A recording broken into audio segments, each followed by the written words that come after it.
हुजूर में कोई शक नहीं। लेकिन आगे कहने लगा कि बताइए मेरी मुट्ठी में क्या है। तो नबी पाक सल्लल्लाहु अलैहि वसल्लम ने फरमाया अगर मैंने बता दिया, कहने लगा अगर आपने बता दिया तो मैं कलमा पढ़ लूंगा। हुजूर ने फरमाया मैंने बता देना है पर तूने कोई नहीं पढ़ना, मैं बता देना है। कहा बताइए। तो हुजूर ने फरमाया चल सौदा कर लेते हैं, अगर जो तेरी मुट्ठी में है वही बता दे फिर तेरा क्या ख्याल है। तो नबी पाक सल्लल्लाहु अलैहि वसल्लम ने कहा क्या भाई अबू जहल की मुट्ठी में? तो उसकी मुट्ठी में कंकर थे, कंकरों ने कलमा पढ़ना शुरू कर दिया। जब कंकरों ने कलमा पढ़ा, पत्थर थे वो, उन्होंने कलमा पढ़ा। अबू जहल ने वो कंकर जमीन पे फेंके, कहने लगा ओहो तेरा जादू तो पत्थरों पहाड़ों पे भी चलता है। अब जुमला कहने लगा हूं समझ लेना। अबू जहल गोश्त का आदमी था, कंकर पत्थर थे, पत्थर कलमा पढ़ गए। गोश्त पोश्त का आदमी था पर कलमा, क्योंकि यहां क्या था शक, उसने आगे नहीं बढ़ने दिया। गोश्त पोश्त का शख्स होके पत्थरों से आगे निकल गया।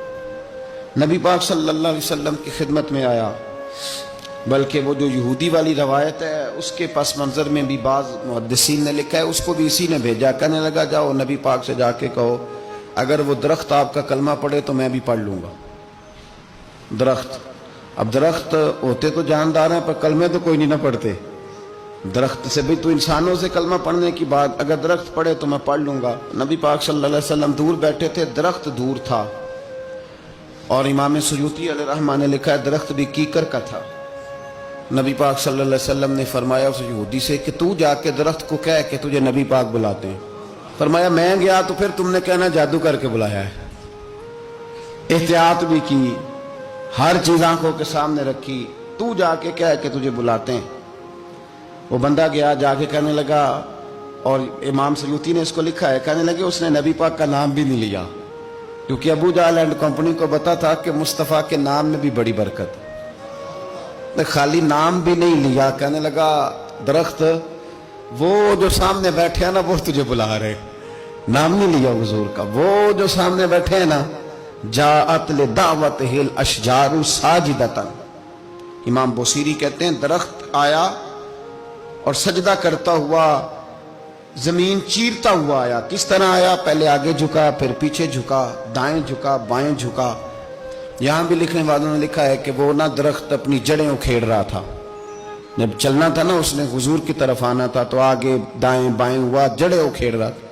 लेकिन हमारे उस्ताद जब हमें ये रवायत पढ़ाया करते थे तो कहते थे जड़ें नहीं उखेड़ रहा था। जब उसने सुना मुझे नबी पाक ने बुलाया तो उसे वजद हो गया था, वो झूमने लग गया था, झूम रहा था। हुजूर ने मुझे बुला लिया, जाअत ने दावत हिल अशजारु साजिदा। तो दरख्त आया, उसने आके नबी पाक को सजदा किया। लकड़ी का बना हुआ दरख्त है, सजदा किया। सजदा करने के बाद दरख्त उठा और उठ के उसने नबी पाक का कलमा पढ़ा। वो जिसको अबू जहल ने भेजा था ना यहूदी, वो दरख्त की हालत देख के कलमा पढ़ गया। वो कलमा पढ़ गया, लेकिन यही बेईमान कहने लगा ओए होए इनका तो दरख्तों पे भी जादू चलता है। ला रैब फी, शक कुरान पाक में, लेकिन अगर बंदे के दिमाग में हो उसका इलाज है कोई, इधर ही शक बैठ जाए। भाई शादी मिसाल देता हूं कि सामने दीवार साफ हो लेकिन गर्द अगर आईने पे पड़ी हो, दीवार साफ करनी चाहिए कि ऐनक का शीशा साफ करना चाहिए? सारी जिंदगी लोग दीवार साफ करते गुजार देते, सारी जिंदगी तराश खराश करते गुजार, अपनी मर्जी की पेंटिंग करते गुजार देते हैं, पर अपनी आंख की पुतली साफ नहीं करते। आंख की पुतली साफ नहीं करते। किसी ने हजरत रूमी से कहा था हुजूर दुनिया में कोई अच्छा मिलता नहीं, फरमाने लगे थोड़ा रोना शुरू कर ताकि तेरी पुतलियां वुजू कर लें, वुजू कर लें। वो उन्हें पता चल जाए कि कितने साफ सुथरे लोग दुनिया में पाए जाते। तो भाई शक, अबू जहल फिर आ गया, कहने लगा अगर आप चांद के 2 टुकड़े कर दें तो मैं कलमा पढ़ने को तैयार। अच्छा यहां भी बड़ी मजे की बात है।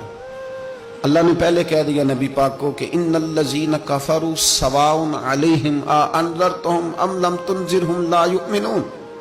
महबूब ये जिनकी किस्मत में कुफर है ना, आप इन्हें डराएं चाहे ना डराएं, ये ईमान नहीं लाएंगे। कंकरों ने भी कलमा पढ़ लिया, दरख्तों ने भी पढ़ लिया, सारा कुछ हो गया। और अल्लाह ने भी कह दिया कि महबूब इस बेईमान ने कलमा नहीं पढ़ना, पर हुजूर ने फरमाया ये पढ़े ना पढ़े हमने मैदान नहीं छोड़ना। जितनी दफा आएगा ना ہم اسے ضرور معجزہ دکھائیں، جتنی دفعہ ہے، ہم کیوں میدان چھوڑ؟ آگے کہنے لگا جی اگر چاند کے 2 ٹکڑے کر دیں تو اقتربت الساعۃ وانشق القمر، تو نبی پاک صلی اللہ علیہ وسلم نے انگلی کا اشارہ کیا، چاند 2 حصوں میں بٹا۔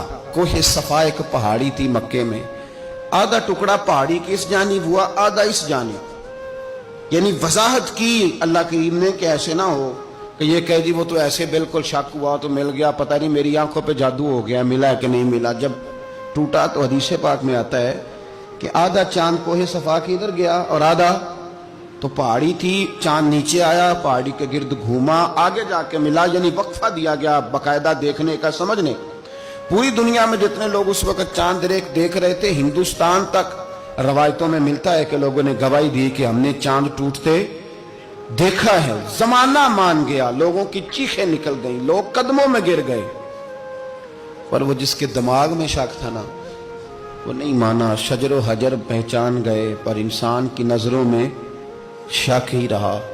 دنیا میں سب سے مجبور، کمزور، بزدل، کم فہم بندہ وہ ہے جس کے دماغ میں شک ہے۔